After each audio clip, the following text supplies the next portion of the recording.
పగడాల గారిది యాక్సిడెంట్ అని చెప్పి మహాకూటమి ప్రభుత్వం నమ్మించడానికి విశ్వ ప్రయత్నం చేసింది. ముఖ్యమంత్రి గారి కొడుకు సాక్షాత్ నారా లోకేష్ గారు ఇది ప్రాథమిక దర్యాప్తులో యాక్సిడెంట్ అని తేలింది అని చెప్పి ఓపెన్గా స్టేట్మెంట్ ఇచ్చేశారు.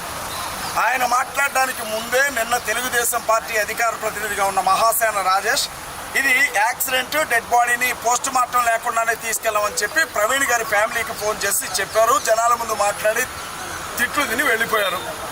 ఇవాళ అది హత్య అని తెలిసి కూడా ఏమీ చేయలేని దౌర్భాగ్య స్థితిలో రాష్ట్రాల నుంచి అనేక చోట్ల నుంచి క్రైస్తవులు బయలుదేరి వచ్చారు.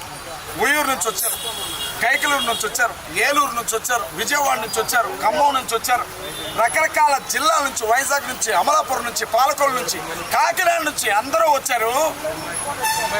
రాత్రిపూట అందరూ కూడా ఏం జరిగిద్దో అని గుండెల చేతుల్లో పట్టుకొని ఉంటే మేము తేల్చేస్తామని చెప్పినటువంటి నాయకులు సాయంత్రం సమయంలో ప్రవీణ్ పగడాల గారి పోస్ట్ మార్టం అయ్యాక ఆయనకి ప్రార్థన చేసి డెడ్ బాడీని హైదరాబాద్ పంపించేశారు. పోస్ట్ మార్టంలో ఏం జరిగింది అన్న కనీస ప్రిలిమినరీ ఇన్ఫర్మేషన్ కూడా పోలీసులు ఇవ్వాల, డాక్టర్లు చెప్పాల. కుటుంబాలతో సంబంధం లేకుండా, బంధుత్వం లేకుండా అనేక ప్రాంతాల నుంచి వచ్చిన జనాలందరి మీద చేతులు పెట్టారు ఇక్కడ ఉన్నటువంటి నాయకులు. నేను ఒక్కటే చెప్తా ఉన్నా, ప్రవీణ్ పగడాల గారిది నిజంగా హత్య. ఆయన్ని చంపి అక్కడ పడేశారు. దీని వెనక పెద్ద కుట్రుంది.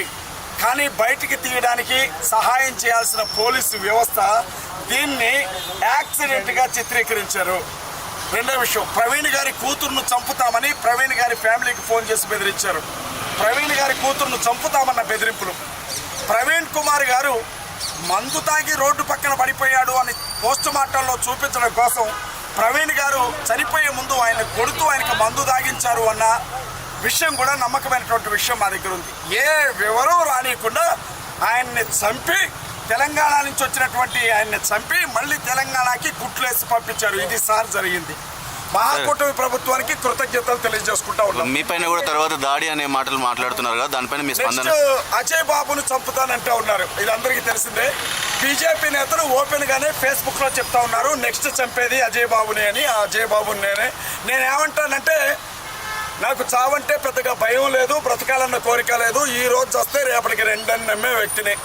ఇప్పుడు నేను రాజమండ్రిలో బయలుదేరి ఖమ్మం వెళ్తున్నా. ఏ నా కొడుకైనా అన్న మాట మీద నిలబడే మాట్లాడే నేను నా కారులో పోతా ఉన్నా, ఎవడైనా నా మీద అటాక్ చేయొచ్చు. నా కొడుకుల్ని రెండు చేతులు నరికెళ్తా, ఖమ్మానికి చేతులు పట్టుకొని పోతా.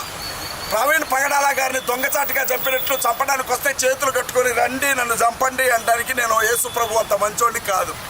ఈ విషయం గుర్తుపెట్టుకొని రావాలా. ఎవడైనా నా దగ్గరకు వస్తే వాడు చావడానికి సిద్ధపడే నా దగ్గరికి రావాలా. వాడి ప్రాణాన్ని కూడా తీసుకొని పోతా చెప్తా ఉన్నా ఈ సమయంలో. Thank you very much.